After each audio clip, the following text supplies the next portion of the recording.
Are the Continuum really evil? And did they try to destroy all life in the known universe? Welcome to Sci Trek, your sci-fi TV and movie channel.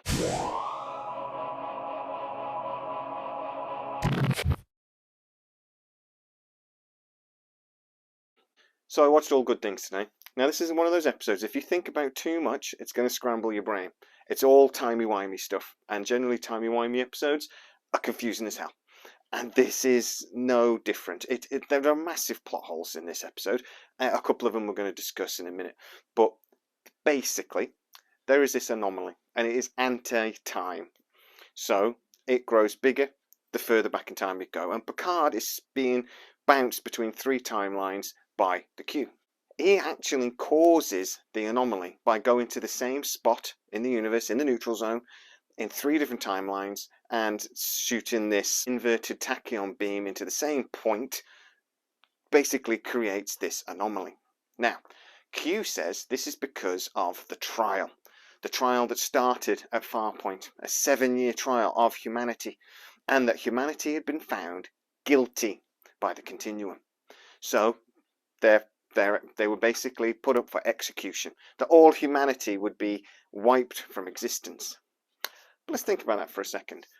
They only, in the episode, mention humanity.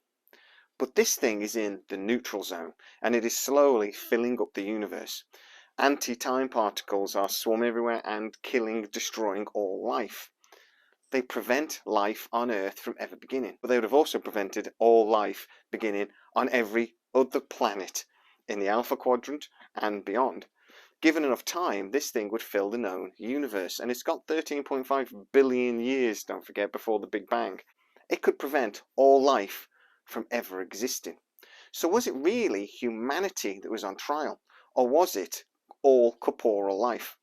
All of us meat sacks throughout the universe, and the Continuum just picked on humanity as their guinea pig. Now, Q says the time traveling bit was his idea.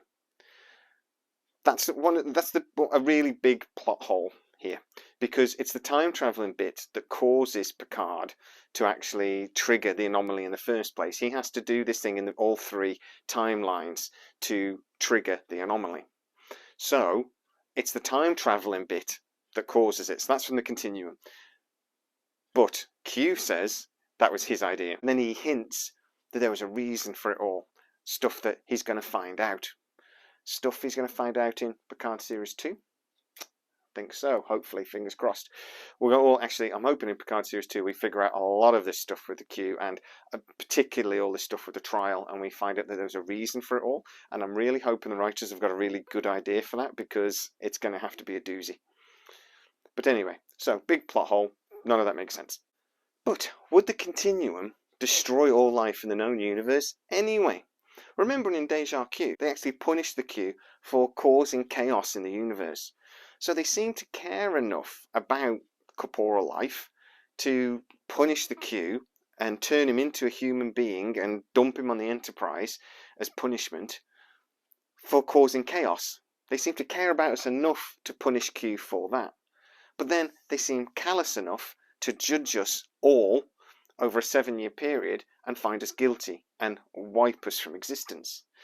The two things don't really make sense. So I would argue perhaps this actually didn't happen at all, and it was just a simulation.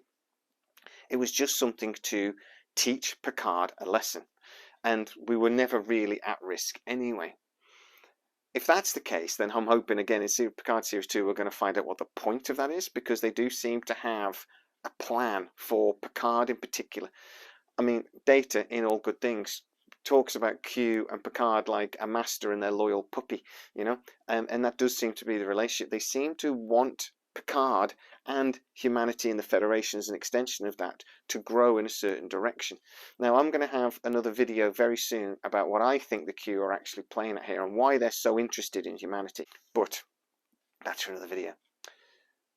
It does open up another question though as well. If this isn't a simulation, this really did happen, then why did the Continuum need Picard to do it? Why did they need to create this scenario of three timelines? It's not to punish Picard. He's about to be wiped from existence. He wouldn't know. They seem to do it because they need to for some reason. It's the only way they could do it. Now, if that's true, then you have to start questioning their power, because surely they could just click us out of existence.